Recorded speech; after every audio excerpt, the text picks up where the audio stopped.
हमारी new video सबसे पहले देखने के लिए इस वीडियो को लाइक करें, हमारे चैनल को सब्सक्राइब करें।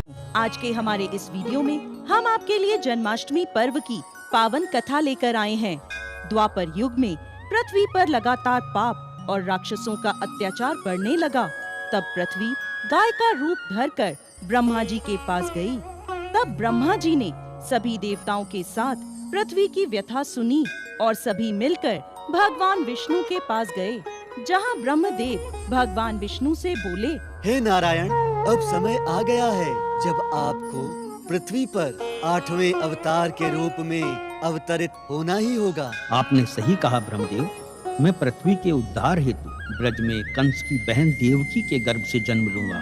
तब सभी देवता ब्रज में आकर नंद, यशोदा तथा गोपियों के रूप में अवतरित हुए।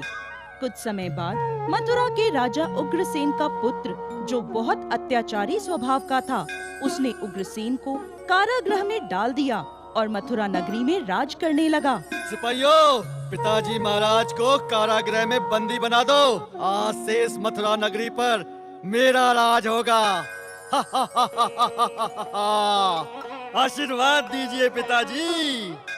कंस देखना, एक दिन तेरे पाप का घड़ा जरूर भरेगा, जरूर भरेगा।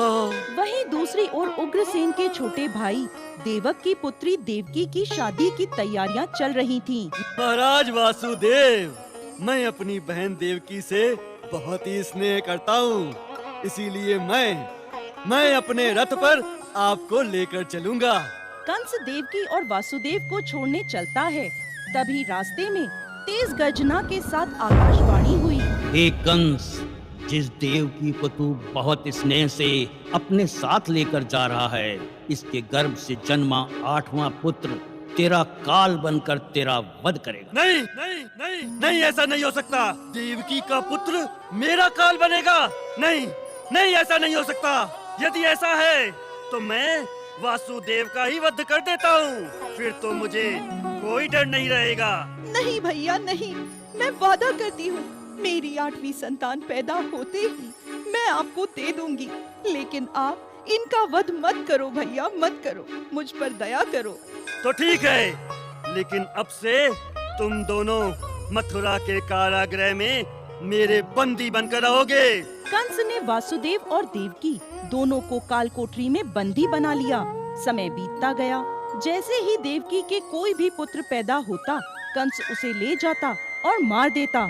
ऐसे ही देवकी को अब 8वीं संतान पैदा होने वाली थी।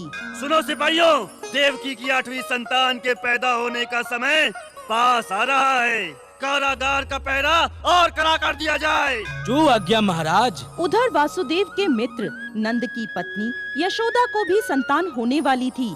जिस समय नंद और यशोदा के घर एक कन्या ने जन्म लिया, उसी समय यानी भाद्रपद के कृष्ण पक्ष की अष्टमी के रोहिणी नक्षत्र में श्री कृष्ण ने देवकी और यशोदा के यहाँ जन्म लिया। उनके जन्म लेते ही देवकी बेहोश हो गई और तेज प्रकाश के साथ भगवान विष्णु वासुदेव के सामने प्रकट हुए। हे वासुदेव, कंस के संहार के लिए ही मैंने अवतार लिया है और तुम तत्काल मुझे नंद के यहाँ पहुँचा दो और नंद के घर जन्मी कन्या को कंस को सौंप दो। देखते ही देखते कारागृह के द्वार अपने आप खुल गए। सभी पहरेदार गहरी नींद सो गए और वासुदेव की हथकड़ियाँ भी खुल गईं। वासुदेव ने कृष्ण को एक टोकरी में रखा और गोकुल की ओर चल दिए। तेज बारिश और तूफान के बीच नन्हे कृष्ण को लिए वासुदेव चले जा रहे थे। भगवान श्री कृष्ण के चरणों को स्पर्श करने की चाह से यमुना नदी ऊपर की ओर बढ़ने लगी। हे प्रभु, यमुना का स्तर तो लगातार बढ़ता ही जा रहा है। अब मैं क्या करूं?